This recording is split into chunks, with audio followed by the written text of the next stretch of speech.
Hi guys, I called out today to do a winter service on this little Peugeot here.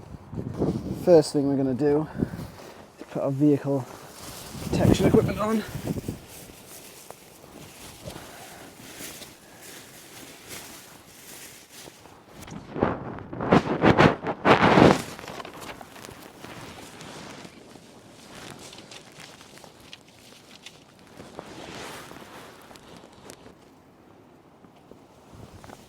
Now that we've got the vehicle protection equipment, you can hop in.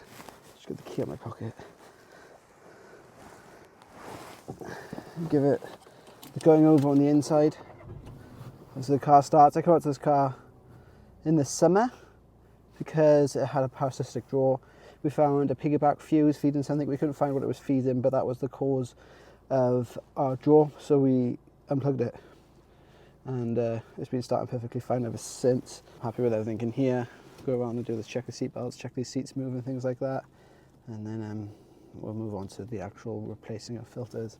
And now we check the carb area. We're now in the engine bay, checking the belt and things like this. These are really common for these alternators to seize up, so I'm just checking that one's still moving as it should be. Just doing a visual check for a minute. And then we'll be doing more of a in-depth technique, so I'll be testing the coolant with the refractometer and stuff like that in a minute. But just for now, we're having a look over for any sort of worn out belts, broken clips, things like that. Anything that's obviously broken, leaky hoses, oil leaks, corroded pipes, anything. Just having a look, see if we can find anything wrong. We're not looking for anything wrong, but we're looking to see everything is right, basically. Quite often where somebody's had a service, and well, they've had an MOT, and then they've had a service, and I'll say, well, X, Y, and Z is wrong. And they say, well, it can't be, it's just past the MOT. And actually, the actual truth is that the MOT standards are like here, but the service standards are here. So the MOT is what's wrong with the vehicle at that current point in time. You might not get an advisory on the MOT if you've got 3 mil of tyres, but the manufacturer's recommendation is that your tyres shouldn't go less than 3 mil. So you'll get an advisory if your tyres are less than 3 mil on a service, but not an MOT. So the service standards are higher than the MOT. Just did a coolant check. That's got about 50%. So that's going to last now till summer. Should be fine with that. I just did a boiling point check on the brake fluid as well, and that's good. She might need a change next year, but at the moment it's good. Which I was quite surprised about, really, because that doesn't have to be changed too often. Another pet peeve of mine is, she has shocks all around or something, is she? Is when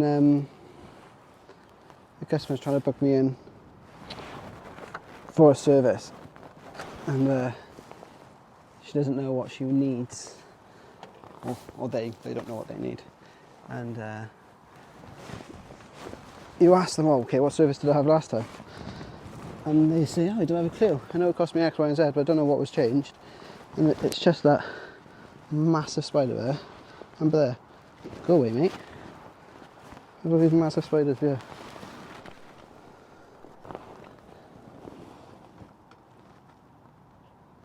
I know that other one's gone. But they're obviously living under the wheel cover thing. I don't know where they're gone. Some sort of false widow or something they were. But anyway, I'm just taking this cover off so I can have a quick look, because yeah, it's going to need new pads. I can see through here already it needs to do this. They're all corroded. They're starting to turn blue and they've got hot spots, and it's got a big lip on the edge, but there's also the friction material is freaking off. So yeah, they're going to need replacing, and the pads have got about 2 mil left on it anyway, so yeah. That's why I really wrong way. Do you know what, I just felt that in my head, and I thought that was our spider. They're all over me now. I don't know if you can pick that up. The filter's just here behind this. So we've got our drip tray here for it. And that should just go off by hand, which is not. Maybe it's just because I'm weak. It doesn't look old. Yeah, I think it's just because I'm weak. You grab something on that. I always wanted to use a gun to whiz one of these off just for the lols. Obviously I don't want to take the chance of damaging anything, so I have it. Whenever you are scrapping a car, and let me whiz the oil filter off just for lols. There you know. The issue we have, right, is this blinking wind. I'm just going to whip it off as quick as I can. Else we're going to end up getting oil everywhere because the wind blows through oil, see. Right, opting for a, don't know if I can get that into focus, blueprint filter on this one. Original matching quality, or original quality matching, whatever the technical terms are for it. There we are. I don't know what I was doing that for.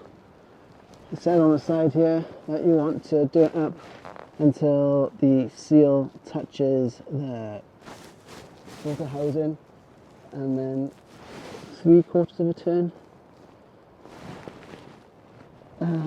Well, I tend to just do it up nice and tight.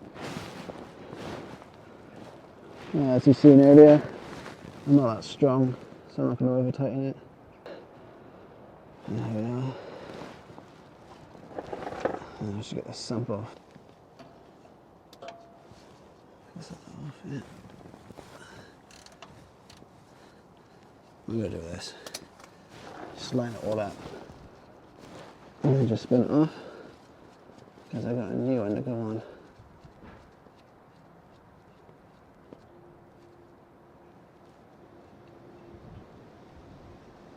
Okay. Then I'll pull off. So yeah, like I was saying, I got a new sump bolt and washer to go on this. This is from Febby. I've used other brands that like to leak, so I always use the Febby ones because they don't. So I've gone on to E3 Technical, found out the torque spec for this.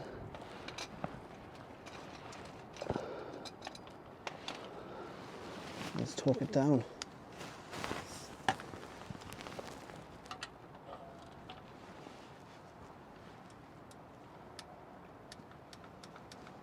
Clean that off.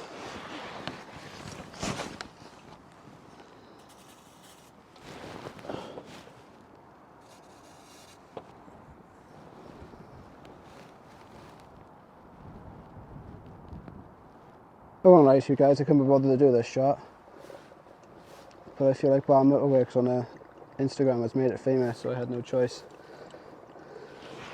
because that's just like the done thing now.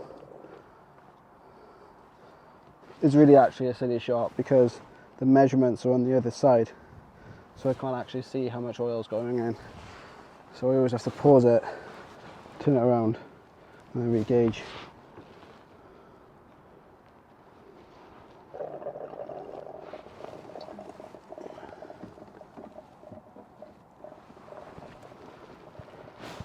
Let's just fill up. Should have some elevator music here, shouldn't I? Obviously this is Castrol approved, Peugeot approved, sorry, manufacturer approved engine oil. Vehicle specific engine oil is the correct one for the vehicle, and that's why we're using it today. Now it's just, oh, that wind, I don't know if you're going to be able to hear me, but we're just going to fill that up. We've got an E3 Technical, we found out how much we need, we've got the correct oil that we need, so we're just going to fill it up. We're not guessing, we're doing it as the manufacturers recommend.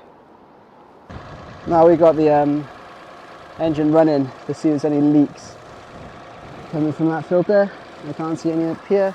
I'll slide underneath, see if there's any on the sump. I can't see any there. So now I'm happy to put it back down, lower it on the floor, and then check oil levels. Obviously you want it level. Check these oils in. Let's check these levels. Pull it out, wipe it off, plop it back in. Plop it being the technical term for inserting a dipstick.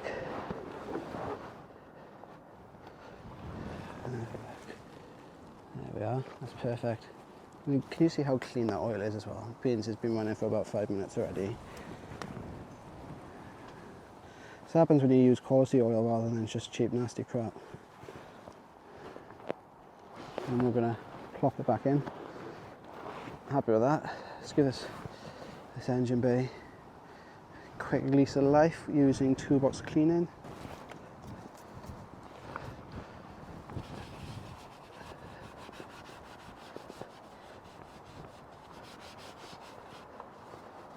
And that's how I perform a winter service on a little Citroen or Peugeot, I can't remember now. It's one of the two, because they're the same, isn't they? The Toyota, they say, but this one's a Citroen or Peugeot, I'm pretty sure it's a Citroen. But yeah, that's how I perform a winter service on it. Obviously, key points are things that are affected by the weather. So you're going to be looking at brake fluid, your coolant, tyres, and all that sort of thing. And just make sure that they're great.